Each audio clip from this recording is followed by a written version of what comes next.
Today with us, Sgt Pecoraro, man. How you doing, brother? Doing good. How are you? Doing good, doing good. You want to introduce yourself, bro? Yeah, so I mean, most people that we knew, most people probably know me as either PFC Pecoraro, or some people know me as specialist or corporal, and then other people know me as sergeant for a short period of time. But yeah, Jonathan Pecoraro, 34 years old now, living out in Arizona, moved back home. So yeah. So, man, Arizona, is that home for you? Yeah, born and raised. So I'm really, honestly, I'm just one of the probably very last few people that are native to Arizona. Um, there's a lot of people that are moving here just because of originally it was because like the housing was cheaper, and weather wise, I mean, it's literally either just hot or cold. There's no fall, there's no spring, and even during the winter, like it's it's great, honestly. If you can make it through the summer, which usually, you're in Texas, so, and you know it's like it gets, I think it's gotten, the highest it's gotten here is probably like 122 degrees. Ah, um, damn. yeah, No, like man, when we they haven't say, got that high. I'm telling you, when you see these videos where people are sitting there talking about how they're like, oh, let me try and cook an egg or something like that, like on the sidewalk or whatever. Yeah, yeah, you can actually do that. That's how hot it gets. Hell no. But anyways, So, brother, man, let's start from the beginning, bro. How long were you in the military? man, so I was in for like 7 years. Um, I originally, so where I guess it kind of started for me was, I honestly, like, I never even planned on being in the military.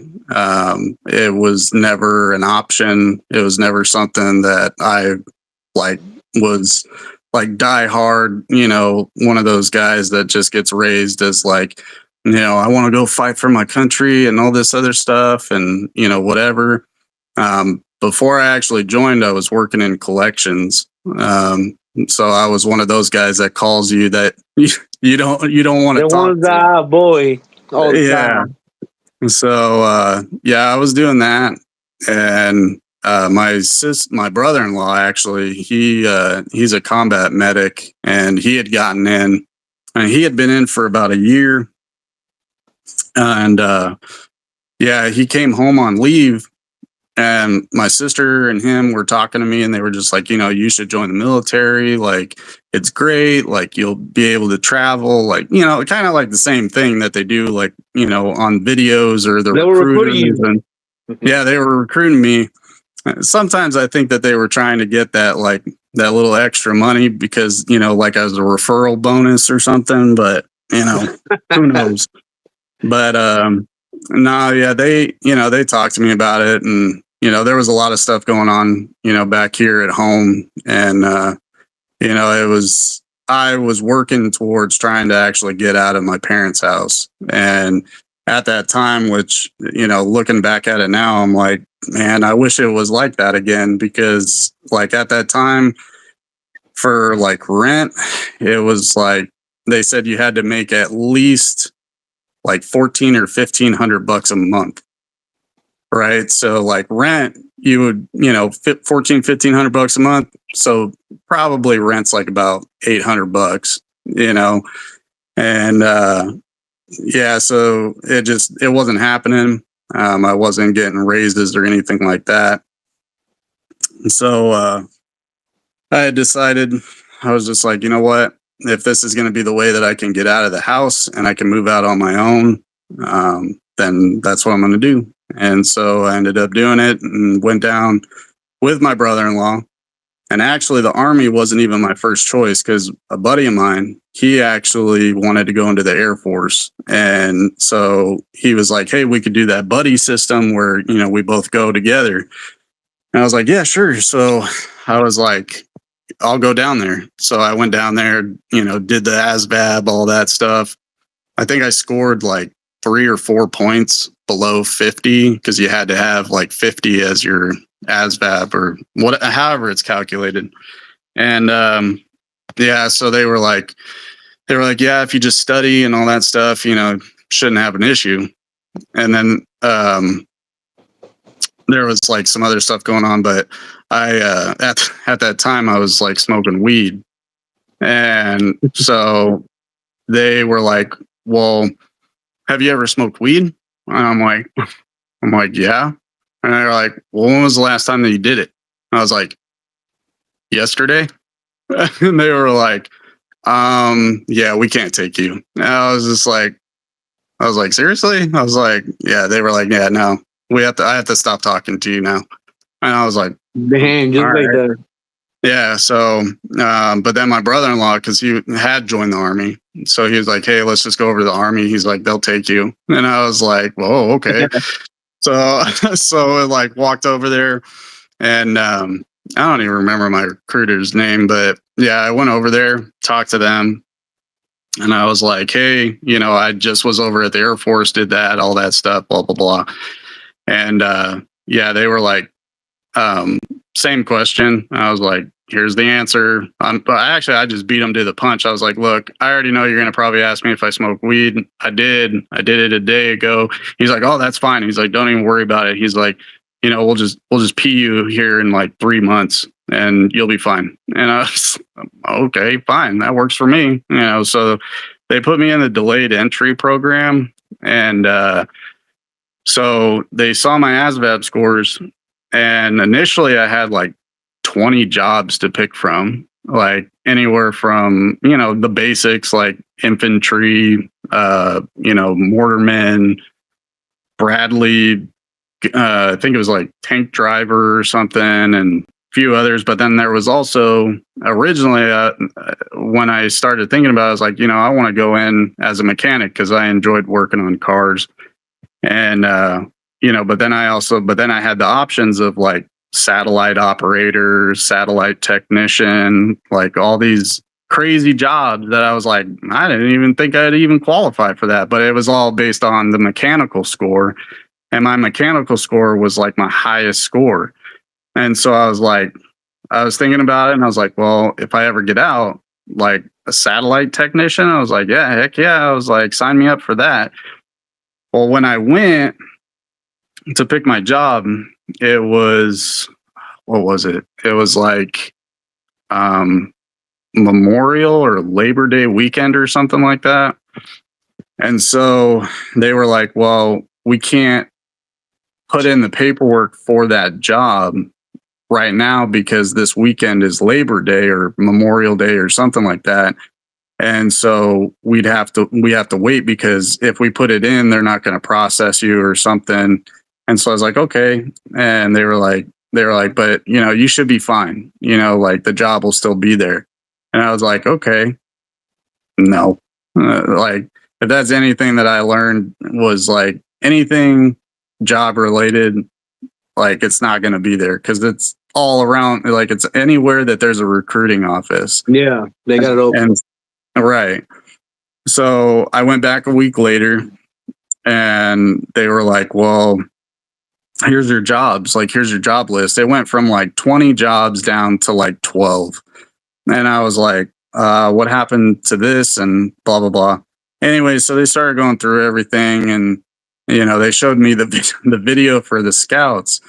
And I was like, well, what's a scout? And they were like, oh, well, here's this video and everything. And, it shows like, them coming out of bushes and ghillie suits and like riding dirt bikes and stuff like that. And I was like, all right, this looks pretty cool. I was like, but then I was also pretty fixated on like doing the mechanic, for like wheeled vehicles and all that stuff. And I was like, well, let me think about it and I'll get back to you. And, so then I was like sitting there thinking about it, and pretty much a majority of like me growing up, like I was always fat. I was always the kid that was made fun of, and and picked on and all this other stuff.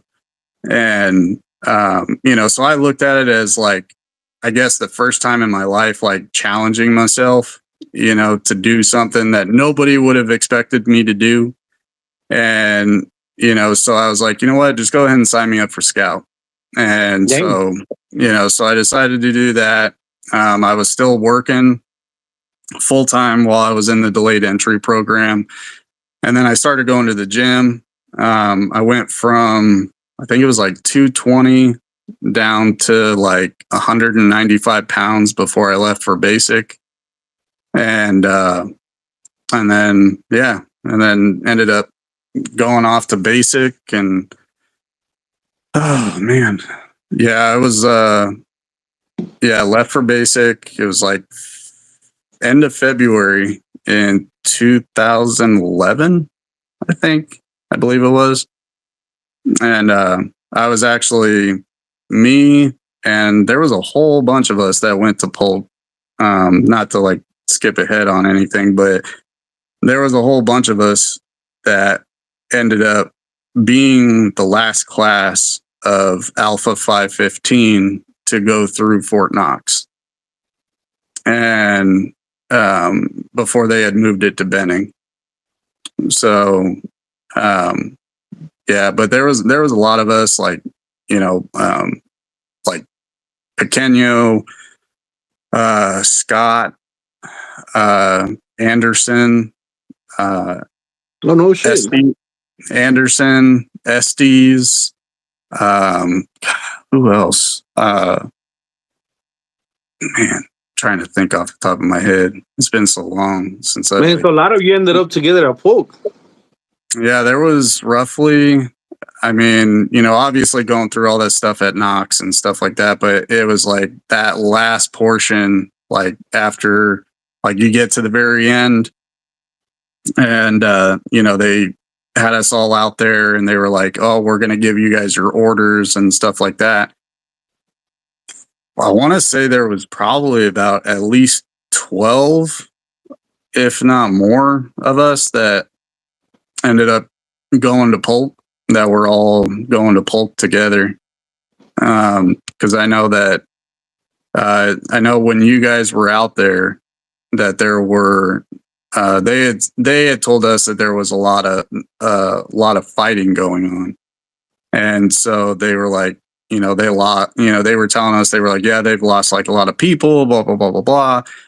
So you guys are going out there essentially to like replace them, but then essentially help like break down or whatever, like to not, I guess not break down, like, because obviously there was another unit that came in after us, but to go out there and just basically help finish it out, but then also like help get things back. So, but yeah, and then basic was basic, so it was definitely a culture shock, that's for sure.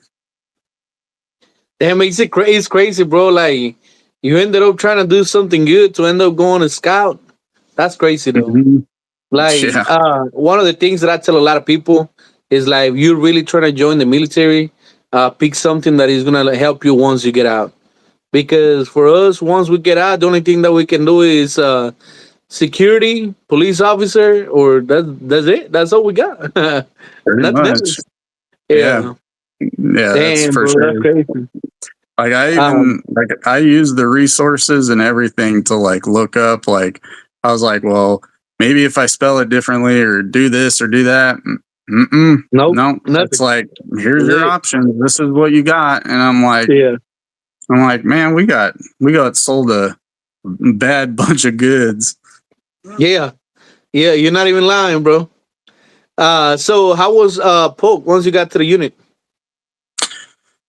Oh, man, uh, it was kind of funny because I was like listening to like the other guys' videos and stuff like that, and like the first time that we got there, like we were all, and I can't remember the dude's name, but we had I don't want to say it was Sergeant Withrow, Do you remember Withrow?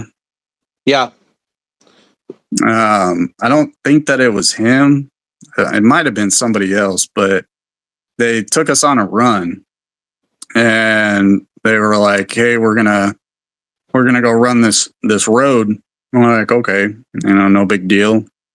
And so we're running, and then they like cut right or cut left and into the woods, and it was like Oh shit. the woods that are like on that back side of the one ways.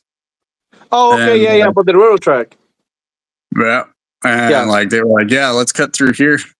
So it was like ducking and dodging branches, and like people were tripping over branches and like smacking off of logs and like all this stuff. And we're like, what the heck are we doing? Like I've got PT shoes on, and I'm trying to like run through this thick brush, and we got PT shorts on, so everybody's getting scraped up. Right. Yeah. And then like we get out to the road that would drop back off to the one ways. Or no, it was like before that. There was like that road that went along that in between. It was kind of like a little access road that led to like North Fort. Yeah. And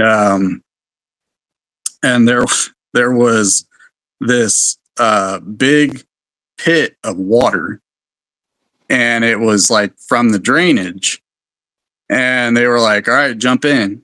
And I was like, "Jump in?" Like, and I remember, oh man, I think it was Pooler, if I remember right. He jumps in, and then it was like, all right, whatever, like, I mean, it was hot, it was a little warm, so it was like, forget it, like, who cares, just jump in, and like, I mean, we'll just see what happens. And then obviously they were like, hey, you need to submerge yourself, and I'm like, you sure about that? I'm like, is this water even clean? Like, I don't know where this water is coming from, because you could see like the sewer, or not this. It wasn't a sewer pipe, but it was like the drainage. And I was like, I don't know about this. And it was like, put your head under the water and all that. And so yeah, it was just, it was. I didn't really mind it. I mean, at the time, it was just kind of like one of those things where you're like, man, this is like the real deal now. How old were you? I was 22. Oh shit! Yeah, you yeah. I had just turned 21 when I had decided to join, and I'm surprised. Like I even made it. To be honest, I had a very close call to where like I probably would have ruined my chances of even getting into the military. Because a couple of buddies of mine, we had gone out drinking, and so I had, and I don't know if it really had anything to do with it, but I had they give you that future soldier ID, like when you're in the delayed entry program. And so, they have you take your picture or whatever. And so I had this little ID card. Well, I put it in front of my driver's license, because I was just like, oh, like I'm going to be going into the military, whatever. And well, we go out drinking, and, we're driving back, and here it was a pretty long way. Well, a buddy of mine, so one of my buddies, he had his car, I had my car, and then our other buddy rode with my other friend at the time. And so my buddy that owned the car, he was like real drunk. And so my other buddy drove, and he was like, well, I'm not that bad. I started drinking water or whatever. Well, we were all in like a car club. And so, we were all about like racing down here. And, because I used to have a 1991 MR2 turbo. And then I had gotten rid of that and had gotten a 2007 Chevy Cobalt SS supercharged. And so we were driving down, and my buddy had it was a 350Z. And so my buddy's driving his car, and we're going down the road, and this other guy pulls up next to him, and they start racing. So they race light to light. And so, they raced one light and then raced another, and then that guy kind of peeled off. And so I pulled up next to him, and he's like, "Oh yeah, I smoked him, this, that, and the other." And I was like, "Yeah, man, and so he's all hyped up. Well, then he like peels out from the light and starts taking off. Well, I accelerated, but I didn't like get crazy, and I was like trying to keep the speed. Sure enough, 2 motorcycle cops come pulling out and get behind him. So I'm like, oh God, like, dude, this is bad news. And, so they're like following him. And so then I start like putting my blinker on, like moving over, like all this stuff, start going. And the motorcycle cop like pulls around, gets behind me, pulls me over. So then I'm like, oh, this is it. Like, I'm done, and so he like pulls up all this stuff, and, I end up doing sobriety tests, like end up, doing breathalyzer, like all that stuff. Well, he asked me for my information, and that ID was right there. Now, I don't know if that even played a factor by any means, but, they had my, my other buddy out and stuff like that. And yeah, I was like, there's no way I'm gonna pass this breathalyzer, and yeah, all of a sudden he was just like, well, where were you going? And I was like, oh, I was going home, like I'm just like live right up here, or whatever. And he's like, all right. He's like, and you're good? And I was like, yeah, I'm fine, and like ended up letting me go. And but yeah, I mean, I got lucky. My buddy didn't, well, my friend at the time, but yeah, he didn't. And yeah, after that, I was just like straight and narrow, like as much as I possibly could, because I was just like, that would have been the end of it. That we wouldn't even be talking right now. But yeah, so yeah, just we like when I was in like, oh man, what was it? But yeah, just yeah, it was just crazy. So man, so almost didn't make it, but you ended up getting a poke. First run, not the best for you. Uh, how was it, man? Once you got to your unit that finally sink in, that we start getting training, going to the box. So we ended up, because initially when we first got there, it was like being on like, it was, we were on rear D, and then all of a sudden they were like, oh, hey, like you guys are going to deploy. And I was like, oh shit, like, okay. And then it turned into like a back and forth thing. Like at first they were like, hey, you guys are going to be leaving in like a month. And I was like, okay. And then they were like, oh, disregard. Never mind. You guys aren't going. Okay. Because they kept telling us, they were like, well, have your bags, don't really unpack your stuff. Like keep your bags like packed or whatever. So I was like, okay. So they were like, oh, you guys are going to go in a month. And then it was like, oh, never mind. And then it was like, oh, you guys are going to go in like 10 days. And I was like, oh, okay, never mind. You guys aren't going. And then it was like, oh, hey, you guys are leaving in 2 days. And so you guys need to go down and do like that whole processing thing with like the shots and all that stuff, and get the malaria pills and all that fun stuff.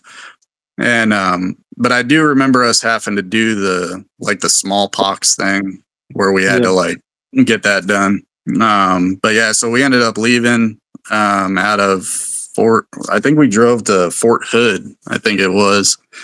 They had us on a bus and they drove us all the way to Fort Hood from Fort Polk. And then we got there flew out from there to, I think it was Manus, I believe. And, we were there for like, we were in the transition period before we actually got like into country for quite a while, actually. And we almost didn't think, we were like, like this is deployment, like, because I think like Manus was like the place that you went to go like enter and exit. And it was like a vacation spot, and, so then we went from there to, I think, Bagram. And then from there, from there to, man, I think was Bagram Airfield. Was that an actual like It's separate Bagram thing? and Shank. It was two of them. Bagram, yeah. Yeah, I think it was like Shank or something like that. Because then we took a Chinook from there, like, and flew in to wherever to get there, basically to FOB Airborne. FOB Airborne. And yeah, and I just remember us getting there, and there was first arm boost. And that's the funny thing, like that dude, like I will always remember his name just from like how he just how he was. I don't remember who the Blackfoot first sergeant was at that time. And then there was whoever was in charge of like the headquarters, like HHC or whatever. But yeah, they basically went through, and it was like a draft almost, or like picking teams. They were just like, oh, like first arm boost was like, oh, I'm gonna take this guy, or whatever. But he was like asking everybody like, oh, what's your PT score? And pretty much all the people that ended up having like close to, if not 300, they went with him. And then there was the people that went with Blackfoot, me, my buddy Pequeño, and then I don't know if you remember Mingus. Not really. Yeah, he was like that really short dude. Yeah, well, that's like a whole nother story, but like him, all three of us ended up going to like the headquarters, like for squadron or whatever. But then they took Pequeño and Mingus and put them actually with like headquarters, and then they actually put me with PSD. So I was with like Sergeant Capon, or Sergeant First Class Capon, and then Sergeant Moretz, Specialist Brandon, Specialist, or I think he was a Specialist Ropke. He was like that real big dude. And then who else? There was a few other people. Cirillo. Okay. Yeah. So those were all the guys that I had. Oh, Sergeant Burkhead. That was another guy. How long you were in Afghanistan for? I think we were only there because we got there. I think it was like it shows, I think, on our stuff like 3 months or something, but like I feel like with you guys, like the guys that came to you guys, because you were in Alpha, weren't you? Yeah. Yeah. So I mean, like the guys that came to you, and then the other guys that went to like Blackfoot and stuff, like I got lucky, like to an extent, like where I got put, not in the respect of like not seeing anything. It was just more of the fact that like I know that some of those guys actually like got into some stuff. Because the only story that ever pops up in my head is the one with the Estes. And I don't know if you remember him, but he was, I just remember everybody telling me like what had happened because he had gotten shot in the butt. Is the one that was there 3 days in country and got shot? Yeah, he got shot in the butt. And it was because like I guess there was a patrol where everybody was like split on either side of the road. and the LT, I guess, like something to do with the radios or whatever. But I guess basically the LT at that time had sat there and was like, "Hey, you need to run across." And it's like, we're taking contact. Like, why am I going to run across the road, you know, to like go deliver this message? Like, try to work on the radio, you know, or yell, like use your man voice and like scream across the road. But, you know, at that time, like we were all, you know, like brand new, you know, so it's like, I mean, obviously I can't speak for him, but it's just like, I just see it as like we were following orders. You know, we were Yeah. told to do something. It was like, how high do you want me to jump? You know, and that's what ended up happening. But yeah, so I mean, being on PSD, it was interesting. I mean, I got to meet, you know, like a lot of the, well, not really meet directly, but you know, see a lot of the, I guess you want to say like the democracy, I guess you want to say, if that's the right word to use, you know, that like, you know, the talks with whether it was like the mayor of that little town. Like, I know we were in Wardak. I don't remember what the like town was that was right outside the gate of like Fob Airborne. Yeah. But like talking with the mayors and things like that. You know, just getting that experience and like the experience from those that were my leadership at that time. You know, those were, I mean, Sergeant, you know, like Sergeant First Class Capon. I mean, that dude was a beast. Like, Sergeant Capon, he was with us at the beginning of deployment. And yeah, my respects to Sergeant Capon. Yep.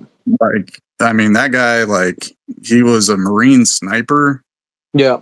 And it's like he did like a whole bunch of time in the Marines and then decided, oh, I'm going to come over to the Army and then go to do like, he was a Ranger. And Yeah.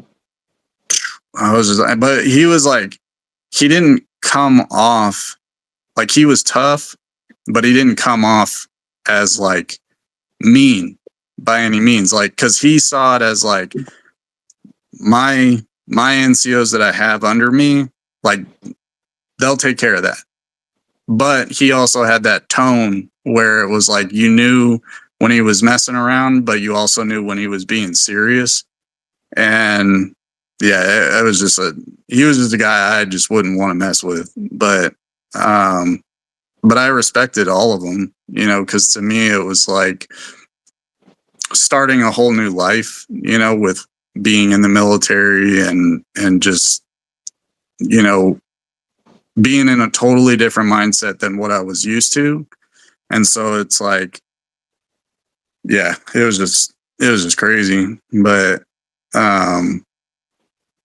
yeah, but there's a few things, I mean, that had happened that, you know, definitely stick with me all the time, you know, that actually had kind of caused some problems, you know, for me, like when we actually had gone back and you know, because there was one time that we had gone, because we had Lieutenant Bailey, I think is who we had. And, you know, there was one time that we had like drove out and it wasn't even that far. Like it was just into the town. I think they were meeting with the mayor again or whatever.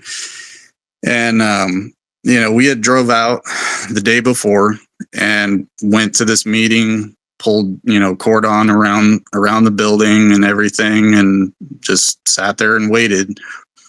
But then the next day, they were going to another meeting, and it was like, well, instead of driving, we're going to walk. And so we walked all the way down that long ass freaking driveway and like walked all the way around, took a different way or whatever.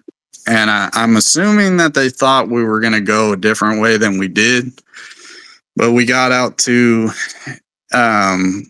outside of the main gate to the compound that they were at. and we didn't even step foot inside yet, and there was an IED that had gone off right out, like maybe like 30-40 feet from us. I mean, it was probably a little bit longer because like they had their driveway and their little zigzag of, you know, whatever. But I mean, it was like right out there outside out on the road. And, you know, and we like rushed in, like pulled security inside, like checking on everything, making sure we were locked down. And that kind of stuck with me for quite a while. Just in the respect of the fact that it was just like, you know, hearing about like Estes and even the people that came in after us, when what was it, second, or I think it was like 1st or 2nd Brigade, 10th Mountain, that had come into country after us.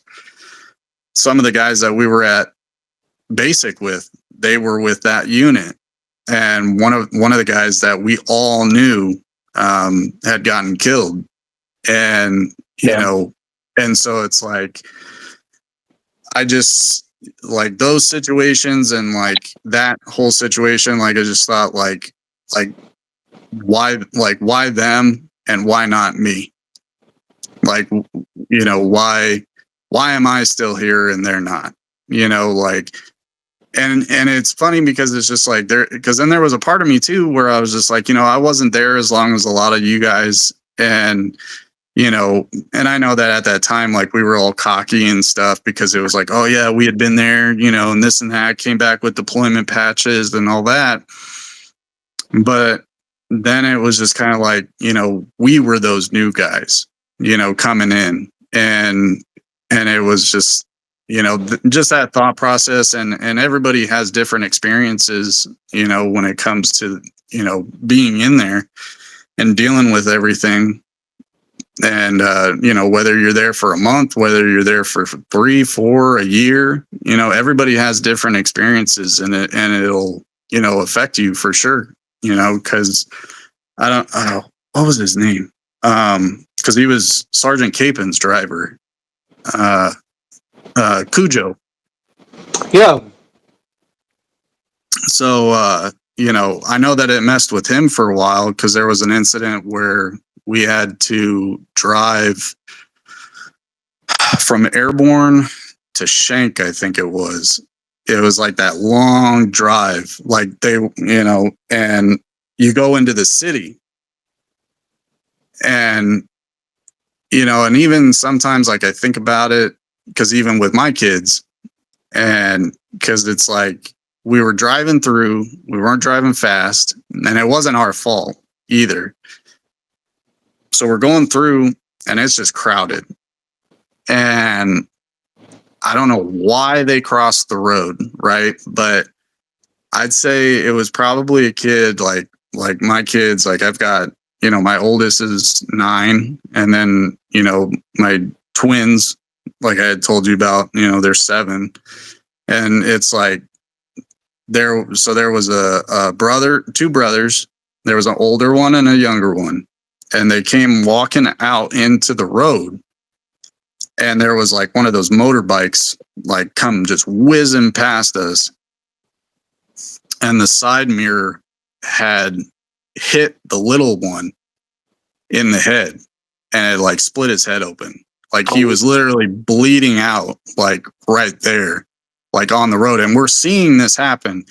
And Cujo was like ready to slam on the brakes and like put it in park, like jump out. And he's like, I got to do something. We got to do something, you know, or whatever. Cause it's like, and I'm sitting in the back as a dismount, and I'm like looking out the window, and it's just like, why can't we do anything? And he's like, we can't do anything. Cause if we get out, we're putting ourselves in danger in the respect that we could start taking contact, you know, or whatever and stuff like that. And yeah, I mean, that was a, you know, kind of a rough thing because it's like up until then, like I've never seen anybody dying, you know, like I've never seen like that type of situation happen.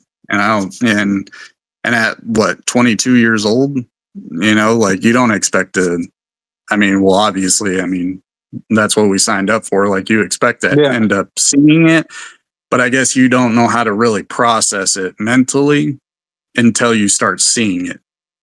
You know, like you watch movies and all this other stuff, and it's like, it's different when you're seeing it in front of your face. And, you know, I know that messed with him. And it wasn't until like having my own kids that like it just kind of popped back up into my head.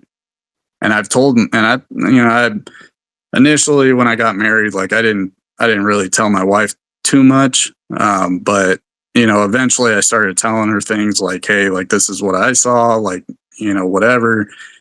And it's like thinking back to that where it's like, you know, like that kid was like my kid's age, you know, and it's like, and that person on the bike just kept on going. Like they didn't even care. And it was just like, man, are you serious? Like, so yeah, I was like, you know, stuff like that. And then the only other thing I remember seeing was we had done, what was it?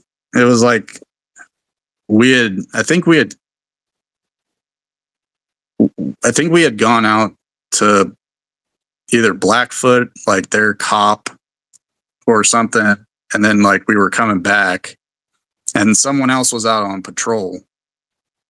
And you could hear like all of a sudden over the radio, you just hear like, you know, it just going crazy, like, oh, truck got hit, you know, this, that, and the other. And so they had called us to go and pull security for the scene, I guess you want to say.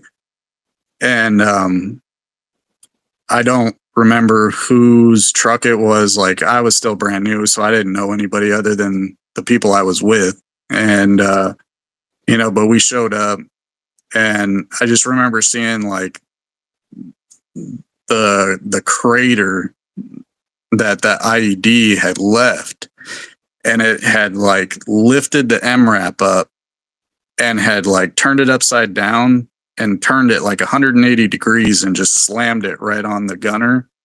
And they didn't pull the gunner in. And yeah, that was rough to see.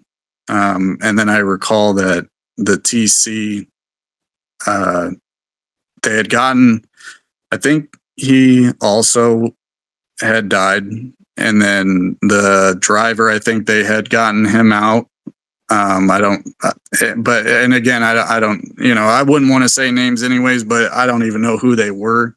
It was two people died. It was the gunner, the gunner, the TC, and it was the dismount, and the driver got injured. The only reason why I know is because Siren Fleet was in Blackfoot for a little bit.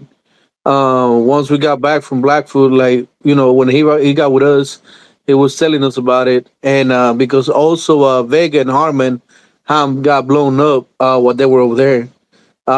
Remember, whenever once we got back, we had the funeral details for them right there at the post. Yeah, I Yeah. know you're talking about.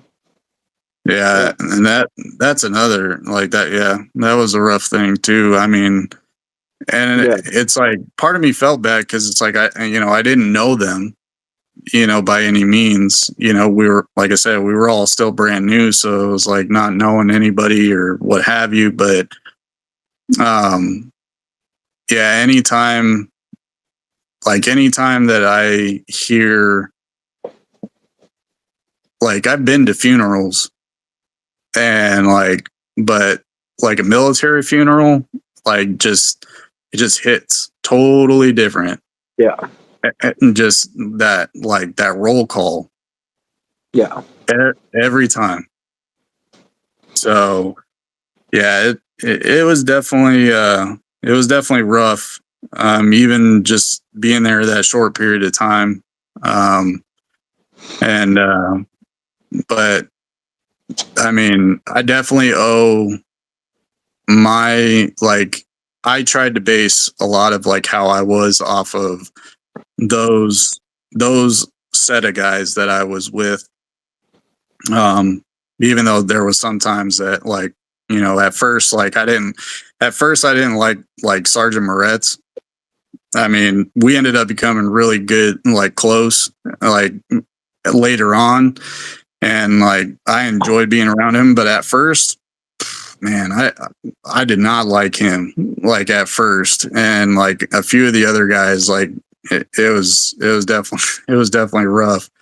I remember getting smoked a couple of times for sure. Because there was one time that we were out on a dismount, and they made me carry that freaking what the hell was it called? But it was on that old school freaking pack, and it was like it put that bit. It had the antenna. Oh, on it, the radio. Yeah. We were testing out the radios with the GPS system, the phone system, bullshit. Well, Yeah. no, that was before this was way before those, because those came out. I remember when those came out, but this was way like before that. This was like some old school shit where it was like a freaking pack on it that had like an antenna, and it would put that bubble out to like ward off IEDs or whatever. Like it would be, dude, that thing was heavy as shit. And like, we didn't have, like, before we got there, we didn't have any training or nothing like that, so it was like walking with full gear, the weapon, this pack on my back. And I was like at a basic, like I went into basic at 195 pounds. I came out of basic at 155. And so I'm like maybe $160, and I'm like carrying all this shit. And they're like, we're doing like a dismount patrol where it was like we would drive, and I was like, we'd drive like a little bit and we stop, get out, like do like a V formation, and like we'd be walking through those like freaking hills where it was like flat land, and then it would like be this big huge like hill, or not really a hill, but it was pretty high up there. And like to be sitting there trying to climb it, and then they're like, all right, get back in the truck, and the truck's like way back here, so now you're having to run what you just climbed, and then it's like get back in. We drive literally up to where we were, and then it was like, okay, dismount again. And I'm like, I'm getting dehydrated. And that was actually when we were going out to Blackfoot, because for like an award ceremony or something. And I remember getting in the back of the truck, and I get back there, and it was, I think Ropke was back there with me. And I was like, I can't get out again. I was like, I'm literally like, I'm about to throw up. Like I was getting so dehydrated. And I remember throwing up in the back of the MRAP, which was like a big no-no. Yeah. And it was all water. Like it wasn't even anything. It was just water. And yeah, they ended up, when we finally got there, they put like IVs in me and all this stuff and all that. But yeah, I ended up getting the electric chair after that one. So yeah, that was fun. I remember Sergeant Burkhead he's like, I like you. He's like, you're a cool dude, but I got to do this. It's like, oh, okay. It was like right up against the tire of the MRAP, just in the electric chair. Ah, damn, bro. Like, isn't it funny that right after you get fucked up for being outside, you get fucked up again? They gotta make you feel better to get you fucked up again. Makes a lot of sense. Yeah, makes a lot of sense. All right. They were like, yeah, you're gonna clean it or whatever. So I was like, great. But yeah, it was interesting. But yeah, that was the one other thing that I definitely remember that I guess at that moment, like it doesn't really, you don't think about it, it doesn't affect you. You're just more concerned to like, like almost in a way of like, well, I want to get back at the people that did this.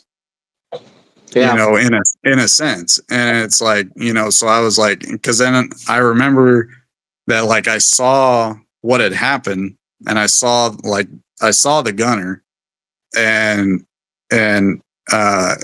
Sergeant Capon was like real quick. He's like, hey, he's like, get your ass over there and fucking, because I don't think he wanted me to, I was a brand new private. I don't think he wanted me to see it, but it was just kind of like a little too late, but it is what it is. And Yeah, so I remember doing that, and um, yeah, there's a few other things too. I mean, I don't want to get hung up, obviously, just on this, but you know, there was a lot of other things too. One of the things that helps, bro, to be honest with you, is getting everything out of your chest, talking about it. It helps a lot. Are you doing anything, bro, to get better?